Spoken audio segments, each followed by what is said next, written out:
waaqayyoon qabne ta'ina isin fakkeenya ta'a qulqulluu Phaawulos ilma isaa hafuuraa Ximootewosin gaafa gorsu fakkeenya ta'e karaa hundumaa jireenya kee fakkeenya ta'e uffannaa kee fakkeenya ta'e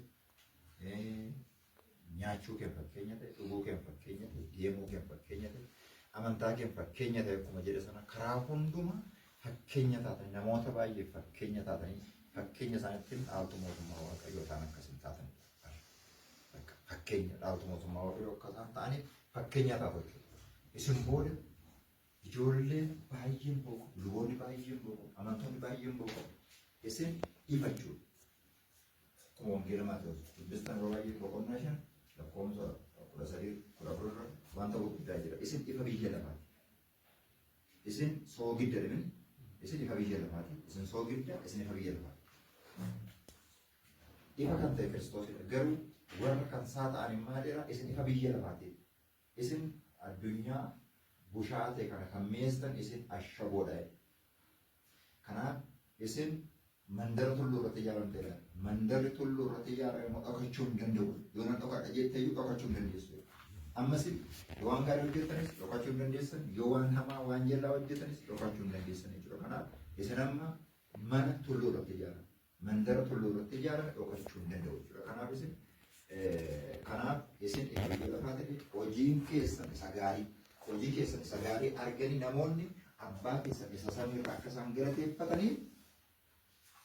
ifi keessan ifa haa ta'u jireenyi keessan jireenya dhugaa haa ta'u isa ifa jechuudha isin ifa jechuudha isin ifa qabadhaa hin ibsitu isin ashaboodha immeessitu isin mandara tulluu irraati hundumaaf mul'attu jechuudha akkasitti jabaadhaa yeroo deemtan karaa hundumaaf fakkeenya ta'a Sinoodosii Oromiyaa teessoo Phexros bakka jirtu hundumaatti akka inni lafa qabatu warra garaaf jedhanii aangoof jedhanii birriif jedhanii kaayyoo keenya kaayyoo dhala Oromoo gurguraa jiran dura dhaabbattanii ittiin mormitanii amma dhumaatti dhaabbattanii isin ejjennoo qabattanii amantaa dhimma siyaasaa keessa hin gashu inni ajendaan keenya ajendaa amantaa jechuudha amantaan immoo dhugaan immoo bilisa nama baasa bakka kanaaf akka itti jabaadhaa isin ifa hundumaan ifa gaafa jennu shaamaan tokko ofiisaaf hin gubataa namaaf immoo ifa kennaa jechuudha. Ofiisaaf hin gubataa namaaf ifa kennaa jechuudha. Kunis foon keenya miidhama, foon keenya beelaa, foon keenya dheebota, irra kanna, hin tuffatamna, namoota warra kaaniif garuu ifa taana jechuudha. Malee abidda nutti kan nu gubu jechuudha akka shaamaa. Ifa taanaa jechuudha namoota baay'ee. Ifa ta'uu qabna. Hundi keessan gaafa deemtan ifa ta'uu qabdu. Aangoon lubummaa isinirra fudhattan kun ifa taatanii namootaaf akka iftanii namoota dukkana kee akka baastanii. Tulluudha isin amma mana shaamaa tulluu irratti ifaa jiru jechuudha. Mandara tulluu irratti ijaaramee jiru jechuudha. Dhokachuu hin dandeessan. Edda dhokachuu hin dandeessan taatan immoo waan hamaa hojjettanii waan jallaa hojjettanii mul'achuu waan gaarii hojjettanii akka mul'attaniif jabaachuu qabdu kutannoo qabaachuu qabdu. Isin ashaboodha mi'aawuu qabdu hundumaa isa allichaa ta'e biyya lafa allichaa ta'e qabdu.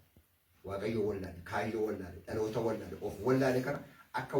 akka of baru akka mi'aawu ofii masaa busheessa jiraachuu ofii isaa bushaatee jiraachuu isa ofii masaa bushaatee jiru kan akka mi'aawu gootu jechuudha. Kanaaf ashaboon soogiddi yoo ofii isaa mi'aadhaaf immoo dhagaa minii ittiin gargaaramanii waan godhu qabu irra jeetu namoota irra deeman akka namni isin irra deemnetti akka namni nurra deemnetti immoo mi'aan keessan mi'aa ta'uu qaba jechuudha. Kanaaf jabaadhaa waaqayyo waaqni abboota keenya barattootaaf aangoo lubummaa kenne aangoo lubummaa isiniif kenne kana isiniif haa eebbisu bakka deemtanitti waaqayyo isin wajjin haa ta'u hafuurri qulqulluun gooftaan keenya Yesuus Kiristoos barattoota isaatiin ba'a lixaatii hanga ba'a biiftuuti hanga lixa biiftuuti kaaba hanga kibbaatti hafuurri qulqulluun isin wajjin ta'a amma dhuma biyya lafaatti sagalee koo lallaba dhaqaati maqaa abbaa maqaa ilmaa maqaa hafuura qulqulluu jedha cuubaatiif barattoota koo anaaf taasisa sanni jedhe kana hafuurin eebbin barattoota isaa kenne isinirra oolee bulu waaqayyoo barattoota isaa akkuma geggeesse hafuura isaa qulqulluu isin haa geggeessu akkuma nagaan dhuftan nagaan galaa akkuma waaqayyoo bataskaana isaa mana isaa uummata isaa tajaajilu dhuftan kana amma dhumaatti waaqayyoo aangoo dhuftan kana kan nagaa kan gammachuu kan ittiin lafarratti eebbifamtanii samii irratti ittiin dhaaltu mootummaa waaqayyoo taatan waaqayyo isin taasisu haati keenya qulqulleetti dubaroo maariyaamii kadhannaa isheen isin wajjin haa taatu ergamoonni qulqulloonni raajoonni barattoonni wareegamtoonni kadhannaa isaan akka sadarkaa isaaniitti kadhannaa isaanii isin wajjina ta'u waaqayyoon waa eebbisu akkuma nagaan galaa akkuma nagaan nuushii akka nagaan nuushuu yaa abbaa keenya jennee galateeffannaa.